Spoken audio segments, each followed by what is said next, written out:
భార్యాభర్తలాగానే ఉన్నారా? భార్యాభర్తలానే ఉన్నాము. అంటే భార్యాభర్తలా ఉండడం అంటే శారీరక సంబంధం ఉందా లేదా?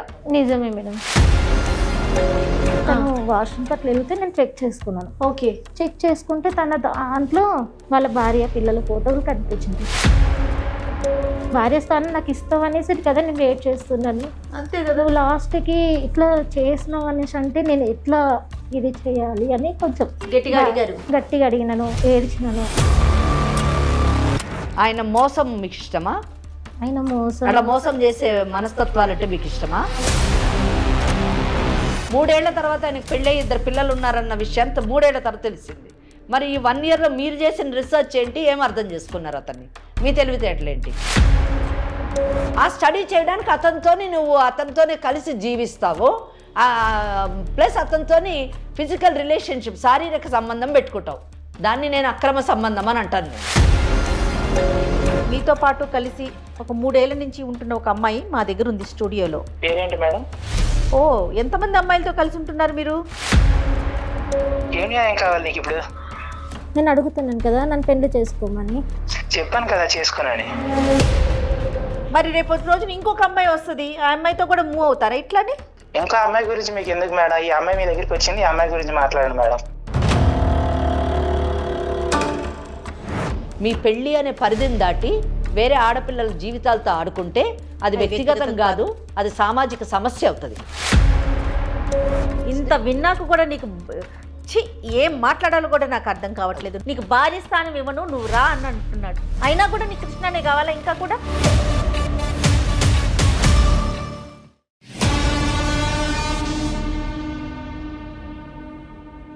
వేరికోస్ వెయిన్స్ కి సరైన చికిత్స కోసం సంప్రదించండి ఎవిస్ హాస్పిటల్. ఎవిస్ హాస్పిటల్ సమర్పించు లీగల్ అడ్వైస్ కార్యక్రమానికి స్వాగతం. నాతో పాటు అడ్వకేట్ వెంకటేశ్వరి గారు ఉన్నారు. నమస్తే. నమస్తే అండి. అమ్మ, స్నేహ అనే ఒక అమ్మాయి మన దాకా వచ్చింది, మీతో మాట్లాడాలి, మీ సలహా కావాలి అనేసి. అంటే తనకు సంబంధించిన సమస్యని కొన్ని ఆల్రెడీ మనం లీగల్ అడ్వైస్లో మాట్లాడాం కూడా. లివ్ ఇన్ రిలేషన్స్ ఇవి ఎలాంటి పరిణామాలకి దారితీస్తున్నాయి, దీని పరిస్థితి ఏంటి? ఒక ఎపిసోడ్లో నాకు చాలా బాగా గుర్తు, మీరు చాలా అగ్రెసివ్గా మాట్లాడారు దీనికి సంబంధించి. ఆడపిల్లలు ముఖ్యంగా ఎలాంటి ఇబ్బందులు పడుతున్నారు అనే దానికి స్నేహ కథే ఒక ఉదాహరణ. నేను చెప్పడం ఎందుకు, స్నేహ ఎలానో మన స్టూడియోలో ఉంది కాబట్టి ఒకసారి మీరే మాట్లాడండి. తప్పకుండా అమ్మా. స్నేహ నమస్తే అమ్మా. నమస్తే.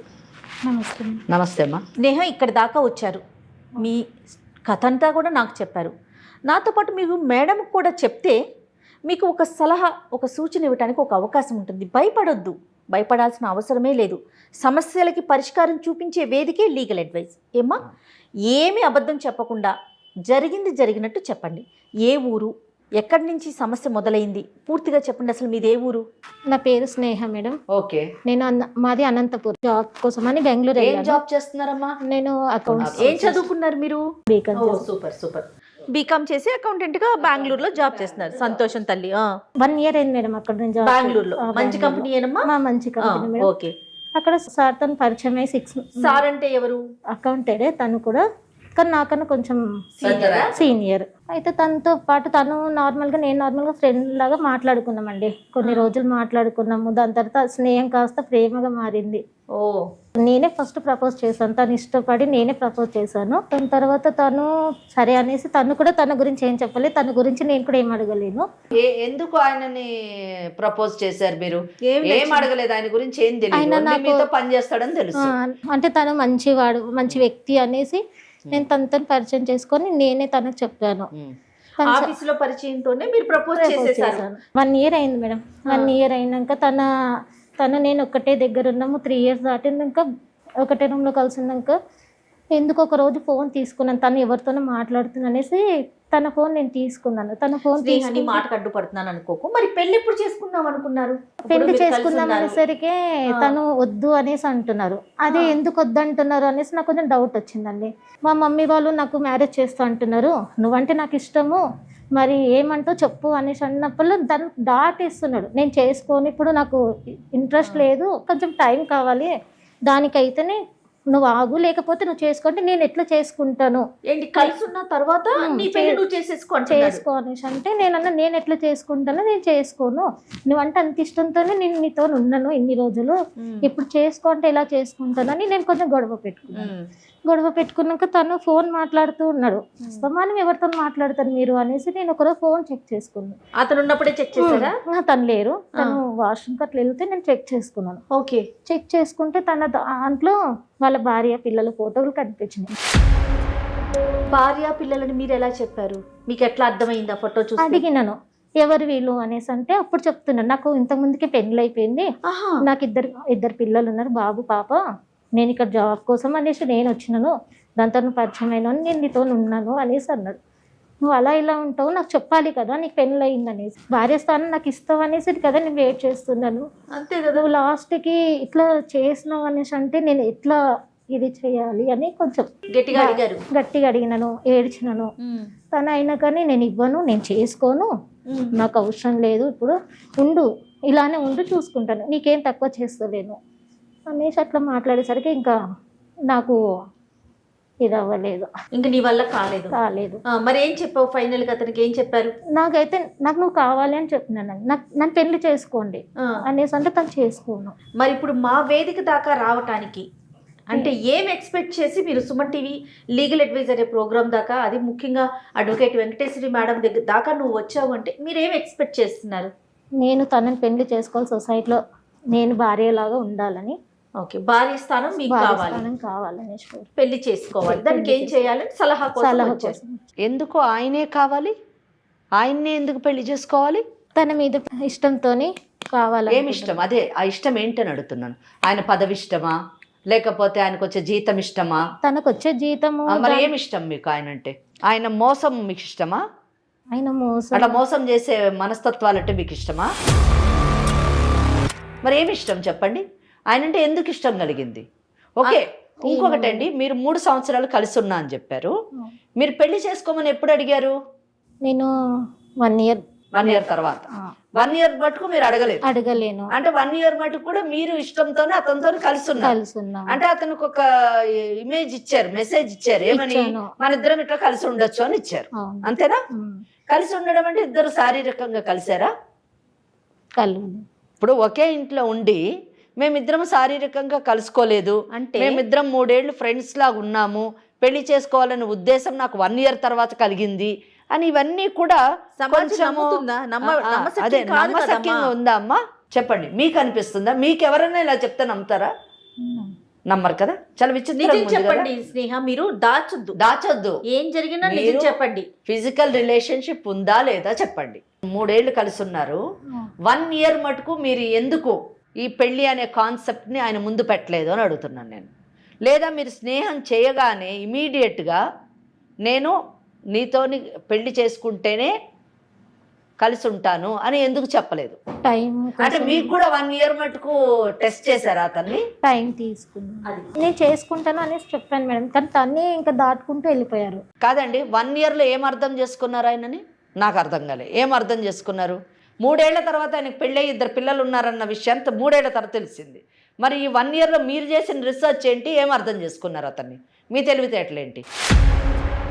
తను బాగా చూసుకున్నారండి, నిన్ను ప్రేమగా చూసుకున్నాడు, నాకు ఏది కావాలన్నా చేసి పెట్టిండు, నాకు ఇది లేదు అన్న లోటు కూడా తీర్చుకుంటూ. అతను చేసేది ఏంటి తల్లి? పిచ్చిదానా, నువ్వు ఉద్యోగం చేసావు కదా, అంతే కదా, నీకు డబ్బులు వచ్చినాయి కదా. అమ్మ, బెంగళూరులోని ఉద్యోగం చేయడానికి మీ పేరెంట్స్ నిన్ను పంపించారు. అవును మేడం. అంటే నీవు పంపించినప్పుడు నువ్వు ఆయనతో కలవక ముందు ఒక రూమ్ తీసుకున్నావో, ఒక అపార్ట్మెంట్ తీసుకున్నావో, ఏదో ఒకటి తీసుకొని అందులో ఉన్నావు, నువ్వు సంపాదించుకుంటున్నావు, ఆ సంపాదనతో నువ్వు బ్రతుకుతున్నావు.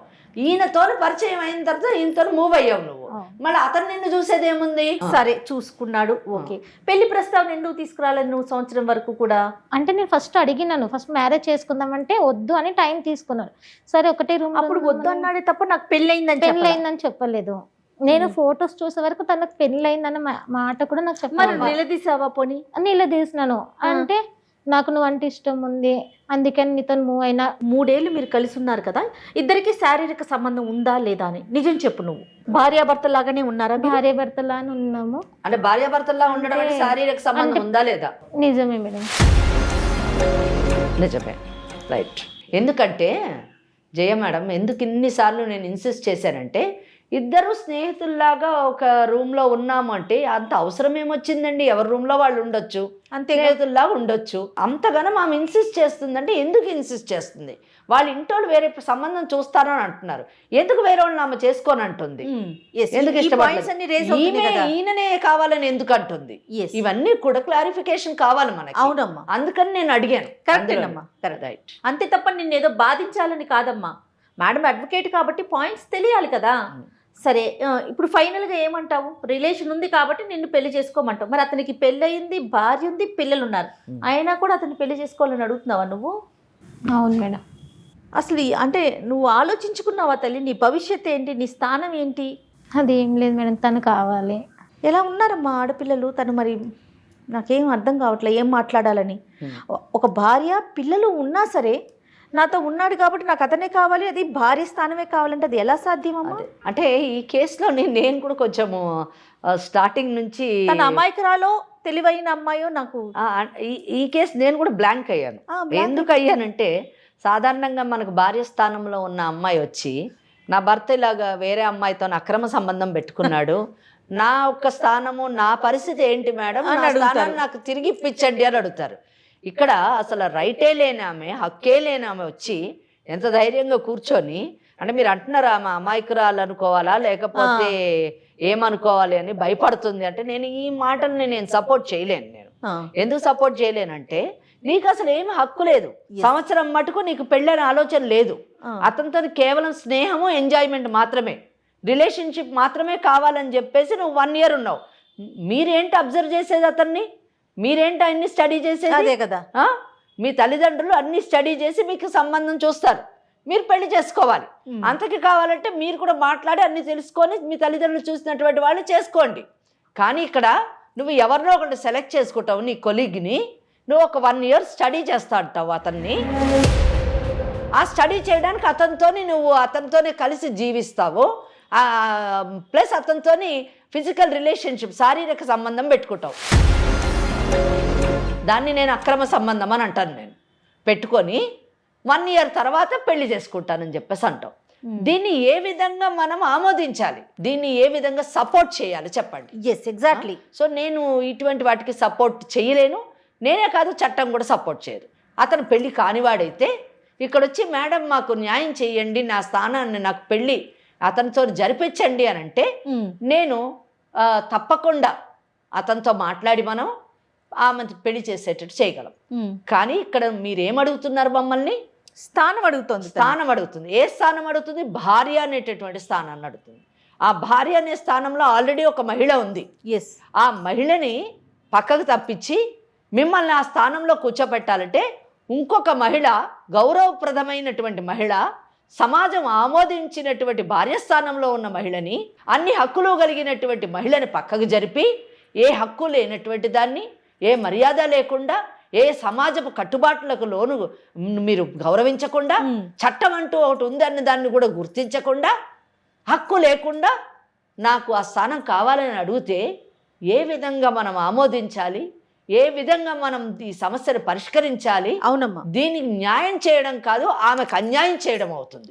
ఇద్దరు మహిళలతో ఆడుకోవడమే కాదు, అక్కడ పిల్లలకు కూడా అన్యాయం చేస్తున్నాడు, భావితరాలకు కూడా అతను అన్యాయం చేస్తున్నాడు. అంత మోసగాడు. అటువంటి వాడిని ఈ అమ్మాయి 1 సంవత్సరం అంట స్టడీ చేసిందంట. స్టడీ చేసి నిర్ణయం తీసుకుంది. దెన్ నెక్స్ట్ క్వశ్చన్ నేను అడిగాను, ఎందుకమ్మా నీకు ఆయన్నే కావాలి అని అడిగాను. ఎందుకు అడిగానంటే, అమ్మాయి చెప్పింది, మా అమ్మ నాన్న పెళ్లి సంబంధాలు చూస్తున్నారు, పెళ్లి చేసుకోమంటున్నారు, నాకు ఈయనే కావాలి. ఎందుకు ఈయన కావాలంటే ఆమెకు సమాధానం లేదు. ఆలోచన ఉంటే కదా భవిష్యత్తు మీద. ఏంటంటే అండి, ఈరోజు సమాజంలోని చాలా మటుకు యువత సహజీవనం అన్నది అదొక ఫ్యాషన్గా మారిపోయింది. కరెక్ట్ అమ్మా. అంటే తోటి యువతతోని వాళ్ళు మూవ్ అవుతున్నప్పుడు సహజీవనం చేయడం అదొక పెద్ద మోడర్న్ థాట్ లాగా, అదొక ఆధునీకరణ లాగా, అది ఆధునిక భావాలకు సంబంధించిన దానిలాగా, వాళ్ళేదో చాలా అడ్వాన్స్డ్ లైఫ్ లీడ్ చేస్తున్నట్టుగా ఆ పిచ్చి ఆలోచనలో. అవును, నేను అడుగుతున్నాను ఈనాటి యువతని, ఇటువంటి దారిలో నడిచేటటువంటి వాళ్ళని, ఇటువంటి ఆలోచనలతో వెళ్తున్నటువంటి వాళ్ళని నేను అడుగుతున్నాను, మీకు సహజీవనంలోని ఏమి హక్కులున్నాయి? మీకు సహజీవనంలోని ఏమి భద్రత ఉంది? మీకు పుట్టేటటువంటి పిల్లల యొక్క భవిష్యత్తు ఏంటి, సమాజంలోని వాళ్ళకి ఎంత గౌరవం లభిస్తుంది. ఇటువంటి యువత ఆలోచించుకోవాల్సింది ఏంటంటే, నేను ఎంత గౌరవంగా బ్రతుకుతున్నాను, సమాజంలో నేను ఎంత గౌరవింపబడుతున్నాను, నేను ఎవరితోనైతే సహజీవనం చేస్తున్నానో ఆ వ్యక్తి దృష్టిలో నా యొక్క స్థానం ఏంటి, నాకు న్యాయం చేయండి, ఆ స్థానం ఇవ్వండి అంటే మనం ఇక్కడ అటువంటి పనులు చేయడానికి లేవు. అమ్మ మరి ఏం చేద్దామమ్మా? ఏం లేదమ్మా, ఈ అమ్మాయి ఆలోచన విధానం తప్పు, ఈ అమ్మాయి జీవన విధానం తప్పు. ఓకే, చక్కగా తల్లిదండ్రులు చూసిన పెళ్లి చేసుకొని జీవితాన్ని కొనసాగించడం సరైనటువంటి నిర్ణయం. ఈ అమ్మాయికి మనం చెప్తూ బుద్ధి రాదు. మనం ఆ అబ్బాయితో మాట్లాడదాము, ఆ అబ్బాయి అసలు ఏమంటాడో విన్న తర్వాత మనకి అర్థమవుతుంది, ఆమెకు కూడా అర్థమవుతుంది అని నేను అనుకుంటున్నాను. మనమేమి అతన్ని బెదిరించి ఈ అమ్మాయిని పెళ్లి చేసుకో అని చెప్పేటటువంటి పరిస్థితి కాదండి, అస్సలు కాదు. ఎందుకంటే section 5 of Hindu marriage act ప్రకారము రెండవ వివాహం చేసుకోవడానికి అవకాశం లేదు. ఓకే, ఎలాగంటే విడాకులన్నా అవ్వాలి, భార్య చనిపోయి అన్నా ఉండాలి. ఇక్కడ ఆ అమ్మాయికి విడాకులు ఇచ్చి, భార్యకు విడాకులు ఇచ్చి ఈ అమ్మాయిని పెళ్లి చేసుకో అని చెప్పేసి ఆ అబ్బాయి చెప్పేటటువంటి ధైర్య సాహసాలు నేను చెయ్యను. ఎందుకంటే అక్కడ 2 బిడ్డలు ఉన్నారు, తప్పు చేయనటువంటి భార్యకు ఎందుకు విడాకులు ఇవ్వాలి, 2 బిడ్డలు అంటే భవిష్యత్తుని ఎందుకు పాడు చేయాలి. ఒకవేళ అతను చేసుకుంటే భారతీయ న్యాయ సంహిత ప్రకారము సెక్షన్ 82(1) ప్రకారం 7 సంవత్సరాలు జైల్లోకి వెళ్తాడు. సో ఇవన్నీ అతనికి తెలియచేద్దామంటారా? తెలియజేయాలి. ఒకటి, ఇంకోటి ఏంటంటే అతను భవిష్యత్తులో ఇటువంటి తప్పు చేయకుండా ఉండాలంటే తెలియజేయాలి. కరెక్ట్. ఒకటి. రెండోది, అతను ఏం చెప్తాడో విందాం. లేదు నేను ఆ భార్యను విడాకులు ఇచ్చి ఈమెను చేసుకుంటాను అని అంటే అతను ప్రేమన్నట్టు. లేదు నా భార్యను నేను విడిచిపెట్టను అన్నాడంటే ఈమెకు బుద్ధి రావాలి. ఈమె పరిస్థితి ఏంటి? కాదమ్మా, అతనికి కాల్ చేయి. మరి అతని పేరేంటి? కృష్ణ. బా, పేరుకు తగినట్టే ఉన్నాడు. ఏంటి వీళ్ళు ఇట్లా అనేస్తున్నారు, బిక్క చూపులు చూస్తా ఉన్నావు. ఒకసారి కాల్ చేస్తావా, మాట్లాడదామా? అమ్మా, తను మాట్లాడటానికి ఇబ్బంది పడతా ఉంది. నేనే ఒకసారి కాల్ చేస్తాను, తప్పకుండా ఒకసారి మాట్లాడతాను, వినండి మీరు కూడా.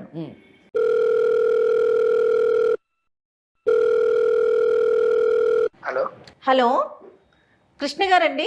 yes who is this? నేను జయానండి, సుమన్ టీవీ నుంచి మాట్లాడుతున్నాను, లీగల్ అడ్వైజ్ అనే ప్రోగ్రామ్ నుంచి. ఓకే మేడం, చెప్పండి. మా దగ్గరికి మీ ఫ్రెండ్ వచ్చారండి, మీతో పాటు కలిసి ఒక 3 ఏళ్ల నుంచి ఉంటున్న ఒక అమ్మాయి మా దగ్గర ఉంది స్టూడియోలో. పేరేంటి మేడం? ఓ, ఎంతమంది అమ్మాయిలతో కలిసి ఉంటున్నారు మీరు? అంటే చాలా మంది ఉంటారు కదా.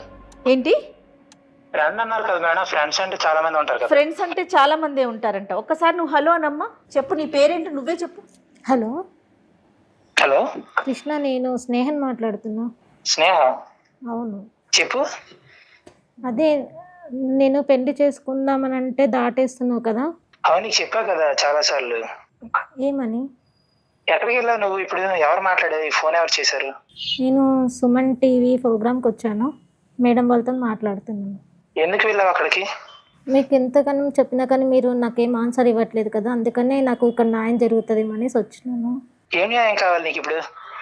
నేను అడుగుతున్నాను కదా, నన్ను పెళ్లి చేసుకోమని. చెప్పాను కదా చేసుకోనని. రీజన్ ఏంటో తెలుసుకోవచ్చా కృష్ణ గారు? చాలా చాలా స్ట్రాంగ్ గా చెప్తున్నారు మీరు. రీజన్ నాకు ఏంటో? ఆల్రెడీ పెళ్ళి అయింది మేడం, నేను ఎలా మళ్ళీ ఆమెను పెళ్లి చేసుకోగలను? ఆల్రెడీ మీకు పెళ్ళి అయింది. ఎన్ని సంవత్సరాలు అవుతుందండి పెళ్ళయి? 10 years అవుతుంది మేడం. 10 సంవత్సరాలు అవుతుంది మీకు పెళ్ళయి. మరి స్నేహతో కలిసి ఎలా ఉన్నారు? మరి అమ్మాయి పెళ్లి చేసుకో అని చెప్పే వరకు కూడా తనతో సంసారిక జీవితం ఎలా గడిపారండి? రీసెంట్ గా 3 years గురించి ఆ అమ్మాయి తెలుసు మేడం నాకు. 3 సంవత్సరాలు కలిసి ఉండటం అనేది మీ లెక్కలో రీసెంటా? నాతో పాటు అడ్వకేట్ వెంకటేశ్వరి గారు కూడా ఉన్నారండి స్టూడియోలో. మీరు చాలా జాగ్రత్తగా మాట్లాడండి, మీరు మాట్లాడేది ఏదైనా అర్థమవుతుందండి. నాకు ఎందుకు మేడం, మీరు ఎందుకు మాట్లాడుతున్నారు? ఇప్పుడు ఎందుకు చేశారో చెప్పండి మేడం. ఇదంతా ఎందుకు చేశామంటే సమస్య మా దాకా వచ్చింది కాబట్టి. ఇప్పుడు ఇవన్నీ మా పర్సనల్ విషయాలు మేడం, వీటిలన్నిట్లో మీకు ఎందుకు మేడం విషయాలని? ఖచ్చితంగా మీ పర్సనల్ విషయాలు మాకు అవసరం లేదు, కానీ సమస్య ఉంది, మాకు న్యాయం చేయండి అని స్నేహ మా దాకా వచ్చింది కాబట్టి నీతో మాట్లాడుతున్నాము. స్నేహ గురించి చెప్పాను మేడం ముందు నుంచి. తన మ్యారేజ్ అయితే తనతో కుదరదని చెప్పాను. మీరు డే 1 చెప్పారా? ఎప్పుడైతే కలిసి ఉండబోతున్నారో అప్పుడే చెప్పారా? స్టార్టింగ్ లో తెలియదు కదా మేడం, అలా ప్రొసీడ్ అవుతామని తెలియదు కదా మేడం. కొద్దిగా అప్పుడు అలా మూవ్ అయ్యాం, అనుకోకుండా అలా అయింది. తెలిసిన తర్వాత ఆమెకు చెప్పాను నేను. మూవ్ అయ్యే వరకు మీకు తెలీదు, మూవ్ అయిపోయాక అనుకోకుండా తెలుస్తుంది. ఆ అనుకోకుండా తెలిసినప్పుడు అప్పుడు చెప్తారు మీకు పెళ్లి అయిపోయింది ఆల్రెడీ, నేను పెళ్లి చేసుకోనని. మరి రేపటి రోజున ఇంకొక అమ్మాయి వస్తుంది, ఆ అమ్మాయితో కూడా మూవ్ అవుతారా ఇట్లానే? ఇంకా అమ్మాయి గురించి మీకు ఎందుకు మేడం? ఈ అమ్మాయి మీ దగ్గరికి వచ్చింది, ఈ అమ్మాయి గురించి మాట్లాడండి మేడం. ఇంకొక అమ్మాయి గురించి మేము మాట్లాడటానికి లేదు. అవును మేడం. అంటే మనం సమాజంలో ఉన్నామమ్మా, మనుషుల మధ్యనే ఉంటున్నామా, అడవిలో బతుకుతున్నామా? Of course madam. సమాజము, చట్టము, మనుషులు, మంచి చెడు ఇలాంటివి లేవా మనకి? ఏం మాట్లాడుతున్నారు మీరు? మీకెందుకు అనుకుంటా, మాకు అవసరం, మా దాకా వచ్చింది కాబట్టి మేము వచ్చామా మీ దగ్గరికి. ఆ అమ్మాయి పెళ్లి చేసుకోమంటోంది, మరి పెళ్లి చేసుకుంటారా? నేను చేసుకోను మేడం. వింటున్నావా? పెళ్లి చేసుకోండి అని చెప్పి ప్రోత్సహించడానికి మేము కాల్ చేయలా. భవిష్యత్తులో ఇలాంటి ఎదవ పనులు చేయకుండా ఉండాలి, ఇలాంటివి చేస్తే నీకు ఎలాంటి శిక్షలు పడతాయో మేడం ద్వారా చెప్పించడానికే కాల్ చేశాను. నాకు ఎందుకు మేడం శిక్ష? నేను ప్రపోజ్ చేయలేదు, ఏం చేయలేదు కదా మేడం. మరి కలిసి ఉన్నారు కదా, ఒక భార్య ఉండగా, భార్య, 2 పిల్లలు, 10 సంవత్సరాలు అవుతోంది మీకు పెళ్ళై. అమ్మాయి జీవితం నేనేం కావాలని నాశనం చేయలేదు కదా మేడం. అమ్మాయి వచ్చింది నా జీవితంలోకి, నాకు ఇష్టంగా అనిపించింది, ఆ టైంలో మేము మూవ్ అయ్యాం మేడం. మేడంతో మాట్లాడండి ఒకసారి, మేడంకి ఇవ్వమ్మా. స్నేహ అన్న అమ్మాయి పెళ్ళి మీరు చేసుకోకపోయినా పర్వాలేదు, మీతోనే కలిసి ఉంటాను అని అంటుంది. దానికి మీరు అంగీకరిస్తున్నారా? అలా అయితే ఓకే మేడం. అలాగైతే ఓకే, రైట్. నాకు కూడా చెప్పే ఈ విషయం నేను. ఓకే సరే, ప్రాబ్లం ఏం లేదు, కానీ మ్యారేజ్ అయితే నేను చేసుకోను. ఓకే సరే, ఖచ్చితంగా ఖచ్చితంగా పెళ్లి చేసుకోరు, ఎందుకంటే మీ భార్య పిల్లలు ఉన్నారు కాబట్టి. పిల్లలు ఉన్నారు. ఓకే, వాళ్ళకి ఆ అమ్మాయికి మీరు విడాకులు ఇచ్చే అవకాశం ఉందా అండి? భార్యకి విడాకులు సిచ్యుయేషన్ లేదు. సరే, కనీసం మీ భార్యకి ఈ స్నేహతోని నాకు సంబంధం ఉంది, నేను ఈమెతోని బెంగళూరులో ఉంటాను, మీ భార్య ఎక్కడ ఉంటారండి? చెప్పండి మేడం, మా పర్సనల్స్ అన్ని. కాదు, ఏరియా ఎక్కడ? ఆంధ్రప్రదేశ్లో ఉంటారా, తెలంగాణలో ఉంటారా, ఎక్కడ ఉంటారు? హైదరాబాద్లో. ఓకే, మీ భార్యతోని నువ్వు హైదరాబాద్లో ఉండు, నేను ఈ స్నేహ అన్న అమ్మాయితోని బెంగళూరులో ఉంటానన్న విషయం చెప్తారా అండి? చెప్పారా? చెప్పండి మేడం, నేనే చెప్తాను మేడం మా భార్యకి. పెళ్ళైన విషయాన్ని మీరు చెప్పారా అండి, ఆ అమ్మాయి తెలుసుకుందా? అమ్మాయి నాకు అడిగింది ఒక రోజు, మొబైల్ చూసినప్పుడు ఫొటోస్ చూసింది, అడిగినప్పుడే చెప్పాను నేను. అది ఎంత కాలానికి, అంటే మీరు కలిసి ఉండడం మొదలెట్టిన తర్వాత ఎంత కాలానికి చెప్పింది? 1 year తర్వాత తెలిసింది. అంటే మీరు ముందు చెప్పలేదు, స్నేహం పరిచయం అయినప్పుడు నాకు పెళ్ళయింది, 2 పిల్లలు ఉన్నారని మీరు చెప్పలేదు? రాలేదు. ఓకే. సో 1 సంవత్సరం మీరిద్దరు కలిసి ఉన్నప్పుడు కూడా మీరు చెప్పలేదు? రైట్. సరే కృష్ణ, ఇప్పుడు నేను ఏమి మాట్లాడను మీతోని, కానీ ఒక్క విషయం మాత్రం మీకు చెప్తున్నాను. కొన్ని పనుల్ని నేరాలుగా చట్టం పరిగణిస్తుంది. ఆ నేరాలకి శిక్ష అంటూ ఒకటి ఉంటుంది. అది మీకు నచ్చినా నచ్చకపోయినా కూడా అది జరిగిపోతూనే ఉంటుంది. నేను మీకు ఎందుకు చెప్తున్నా, వినండి బాబు, వినండి. నేను మిమ్మల్ని ఏం అనట్లేదు. మీ భార్యకు విడాకులనిచ్చి ఈ అమ్మాయిని పెళ్లి చేసుకోండి అని నేను చెప్పను. అలాగే అయితే మీరు ఒకటి చెప్పారు, ఈ అమ్మాయితో పెళ్ళి అయితే చేసుకోను, కానీ ఈ అమ్మాయితో ఉండడం అయితే ఉంటానన్నారు. మీకు పెళ్ళి అయిన విషయాన్ని 1 సంవత్సరం తర్వాత ఆ అమ్మాయి తెలుసుకుంది, కానీ మీరు చెప్పలేదన్నారు. అడిగినప్పుడు చెప్పారు. అలాగే జయ మేడం అడిగారు, ఇంకా రాబో కాలంలో ఇంకా చాలామంది అమ్మాయిలతో మీరు ఉండే అవకాశం ఉందా అంటే, అది మీకు అనవసరం, ఈ అమ్మాయి విషయం మాట్లాడండి అని అన్నారు. అంటే మీకు భవిష్య ప్రోగ్రాం కూడా ఉండొచ్చు.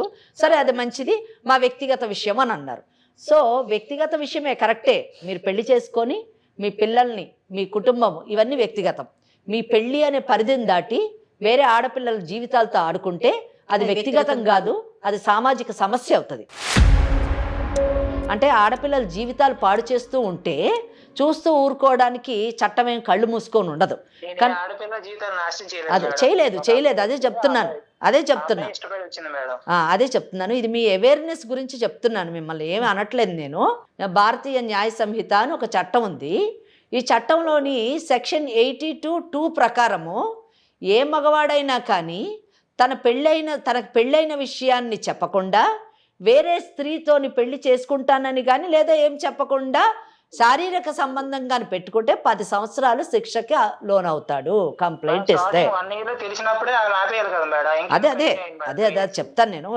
అడ్వకేట్గా మీకు చెప్పేది ఏంటంటే, భవిష్యత్తులో ఇటువంటి పనులు చేయకండి, వేరే ఆడపిల్లల జీవితాలతో ఆడకండి. ఎందుకంటే అందరూ మన స్నేహ కాదు, ఏ ఆడపిల్లన్నా కంప్లైంట్ కానీ ఇస్తే 82(2) కింద 10 సంవత్సరాల లోపల పోతారు. ఆయన భార్యతో మాట్లాడితే ఎలా ఉంటుంది? మేము మీ భార్యతో మాట్లాడినా, లేకపోతే ఈ అమ్మాయి వెళ్ళి మాట్లాడినా, ఈ అమ్మాయి మేము మీద కంప్లైంట్ ఇస్తున్నా 10 సంవత్సరాల శిక్షకు. మరి నీకు ఫ్యామిలీ కావాలి. ఓకే మంచిదండి. సో సరేనండి. ఇష్టపడి వచ్చే ప్రతి అమ్మాయిని మీలాంటి మగవాళ్ళు పెళ్ళి అనేటటువంటి చేసుకోకుండా, భార్య అనే స్థానం ఇవ్వకుండా ఉపయోగించుకొని వేసుకున్న బట్టల్లాగా వేసుకొని మరుసటి రోజు తీసి పడేస్తారు. అది మీరు సమాజానికి చెప్పేటటువంటి విషయం. మీరు ఇంకొకటి కూడా అంటున్నారు, మాకెందుకు చట్టం అని అంటున్నారు. మాకెందుకు ఇటువంటి అనండి, ఆమెకి ఇష్టమైంది వచ్చింది, ఏం చేసుకుంటుందో అది చేసుకోండి, మా భార్య మా పిల్లల గురించి మాట్లాడొద్దు అంటున్నారు. అంటే మీ భార్య ఒక ఆడపిల్ల, ఒక మంచి గౌరవప్రదమైనటువంటి మహిళ, మీకు ఒక కుటుంబం ఉంది, మీకు పిల్లలు ఉన్నారు. కానీ వేరే తల్లిదండ్రుల కన్నా ఆడపిల్లలు కాదు, వారు గౌరవమైన మహిళలు గారు, వాళ్ళు సంసారానికి పనికిరారు. మీరు మాట్లాడిన ప్రతి మాట యువతకు స్నేహాల లాంటి పరిస్థితిలో ఉన్న ప్రతి ఆడపిల్ల వినాలి, వాళ్ళ స్థానం ఏంటో తెలుసుకోవాలి. కనుక జయ, నేను వీరితో ఎక్కువ మాట్లాడలేమమ్మా.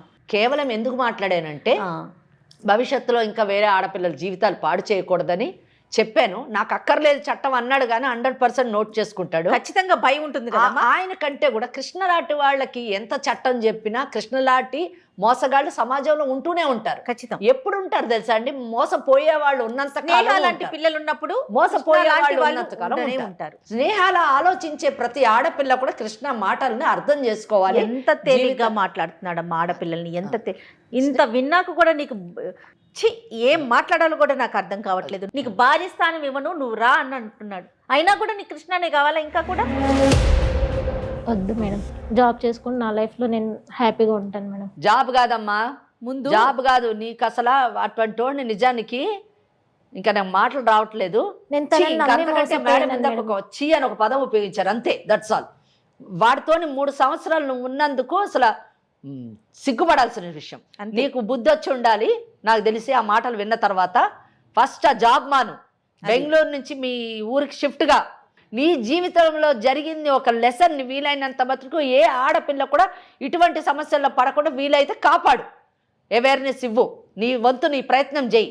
సరేనా? ఓకే. ధైర్యంగా ఉండాలమ్మా. అమ్మ మరి ఏం చేద్దాం? ఏం చేస్తాం జయ? ఒక్కటే ఇందులో ఇటువంటి సమస్యలకి పరిష్కారం 2 విషయాలు. ఒకటి, ఆడపిల్లలు అప్రమత్తంగా ఉండాలి. తమ భవిష్యత్తును తామే తీర్చిదిద్దుకోవాలి. ఆ భవిష్యత్తును తీర్చిదిద్దుకోవడంలోని అందంగా తీర్చిదిద్దుకోవడమే కాదు, సమాజం ఆమోదించేటట్టుగా కూడా కరెక్ట్. ఆ భవిష్యత్తుకు ఒక భద్రత ఉండాలి. రెండోది, ఒకవేళ తెలుసో తెలియకో చూడండి, స్నేహాలాగా అమాయకంగా ఒకవేళ ఇటువంటి రొచ్చులో పడ్డా కానీ తిరిగి దాంట్లోంచి బయటకు వచ్చి భవిష్యత్తులోని ముందుకు సాగాలి. అవసరమైతే ఒకవేళ నిజంగా బుద్ధి చెప్పాలి అని అనుకుంటే సెక్షన్ 82(2) ప్రకారము మరి కేసు కంప్లైంట్ వెయ్యాలి, వాడికి శిక్ష పడేటట్టు చూడాలి. లేదు వద్దంటారా, పెళ్లి చేసుకొని ముందుకు కొనసాగండి. ఇది నేను చెప్పదలుచుకున్నాను. తప్పకుండా అమ్మా. అయితే నాకు స్నేహతో నాకు ఏమనిపించిందంటే, మీరు ఏదైనా అవకాశం ఇస్తే ఒక 2-3 సార్లు మీతో కూర్చొని మీ కౌన్సిలింగ్ కనుక తను ఫాలో అయితే, వినగలిగితే, మీరు ఆ టైం కేటాయించగలిగితే తన జీవితానికి ఒక అర్థం ఉంటుందేమో అనిపిస్తుంది. తప్పకుండా అండి. ఇంకొకటిని కూడా చెప్పాలనుకుంటున్నాను జయ గారు. ఇటువంటి కార్యక్రమాల్లో మేమేదో కుటుంబాలని విడదీయాలనో లేకపోతే ఆడవాళ్ళకి విపరీతమైన చట్టపరమైనటువంటి అవగాహన ఇచ్చేసి మగవాళ్ళకి అన్యాయం చేయాలన్నదో మా ఉద్దేశం కాదు. చట్టం పైన అవగాహన కలిగించడము అంటే ఆడవాళ్ళ హక్కుల్ని ఎంత పరిరక్షిస్తున్నామో మగవాళ్ళని అంత జాగ్రత్త కూడా పరుస్తున్నాము అన్న విషయాన్ని మర్చిపోకూడదు. చట్టం అంటే ఆడ మగ లేదు కదా.